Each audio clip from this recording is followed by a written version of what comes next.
여러분께서는 토마토를 떠올리시면 어떤 장면이 가장 먼저 스치십니까? 뜨겁게 끓는 파스타 소스, 피자 위의 붉은색, 샐러드의 상큼함, 혹은 여름 햇볕을 머금은 단맛일지도 모르겠습니다. 그런데 이 익숙한 붉은 열매가 유럽에 처음 도착했을 때 사람들은 그것을 음식으로 대하지 않았습니다.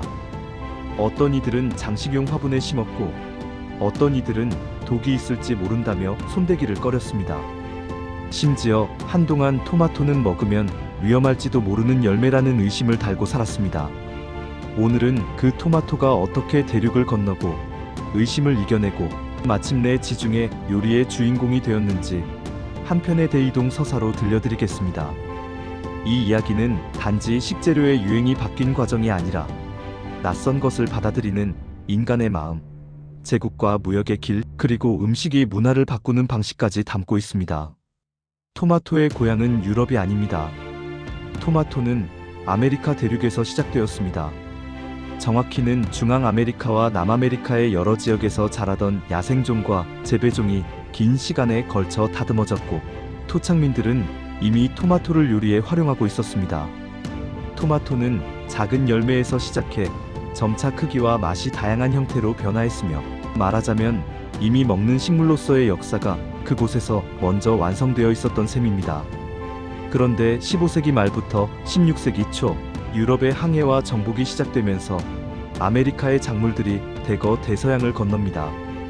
감자, 옥수수, 카카오, 담배, 고추, 그리고 토마토까지 인류 식탁을 뒤흔든 이동이 이때 이루어집니다.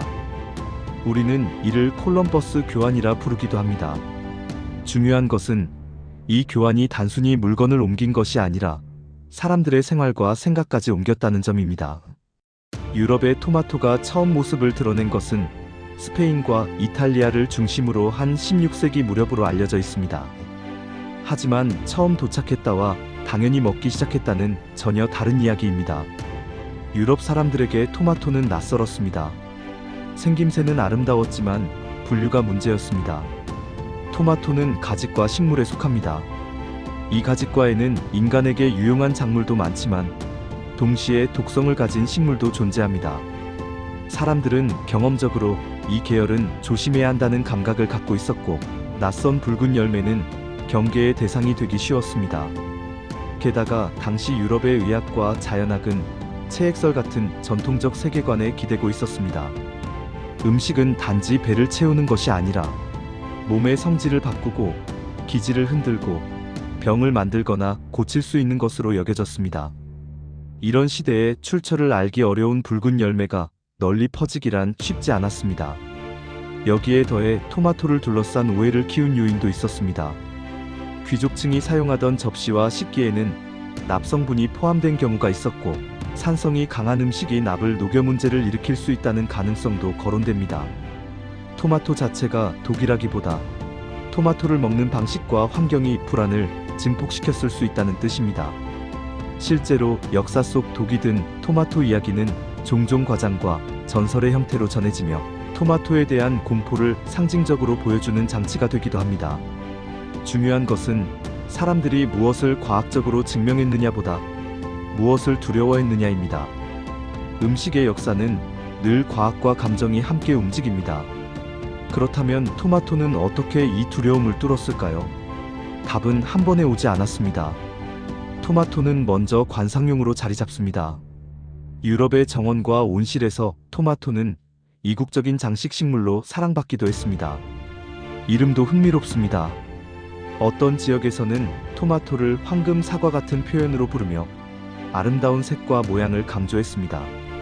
그러나 장식으로 사랑받는 것과 식탁에 오르는 것은 다릅니다. 식탁은 보수적입니다.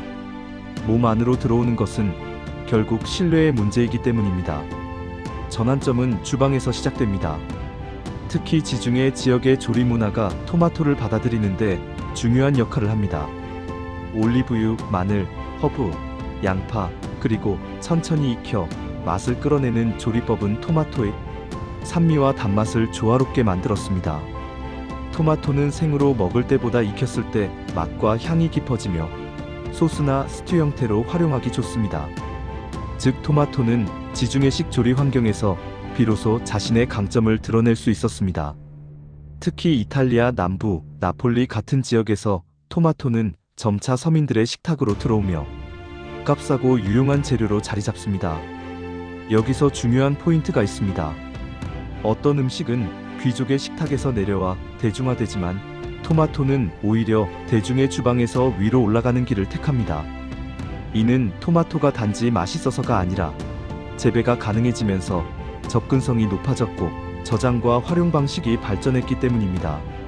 18세기와 19세기에 들어서면서 토마토의 운명은 더욱 빠르게 바뀝니다. 농업 기술과 유통이 발달하고 도시 인구가 늘어나며 대량으로 먹을 수 있는 재료가 필요해집니다. 토마토는 계절에 따라 수확되지만 솥으로 끓이거나 보존 방식이 발전하면 훨씬 넓은 기간 활용할 수 있습니다.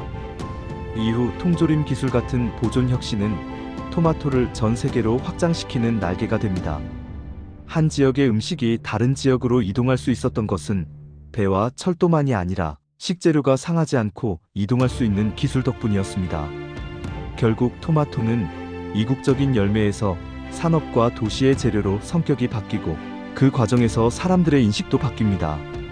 처음에는 두려움이었고 그 다음은 호기심이었고 마침내는 필수품이 됩니다.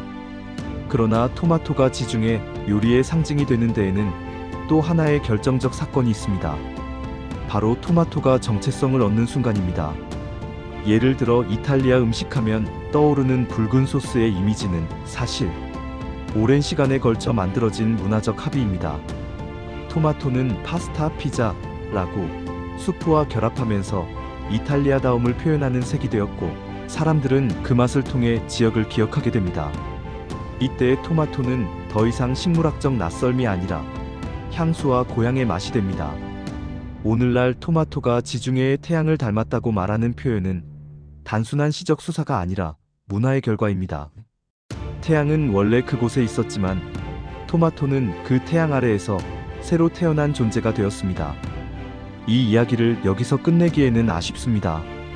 왜냐하면 토마토의 대이동은 단지 유럽이 아메리카의 작물을 받아들인 사건이 아니라 세계가 서로의 식탁을 바꾸며 연결되기 시작한 증거이기 때문입니다. 토마토는 정복과 무역의 길을 타고 이동했고 처음에는 오해와 두려움 속에서 멈칫했지만 결국 인간의 미각과 생활 방식이 그 가치를 증명했습니다.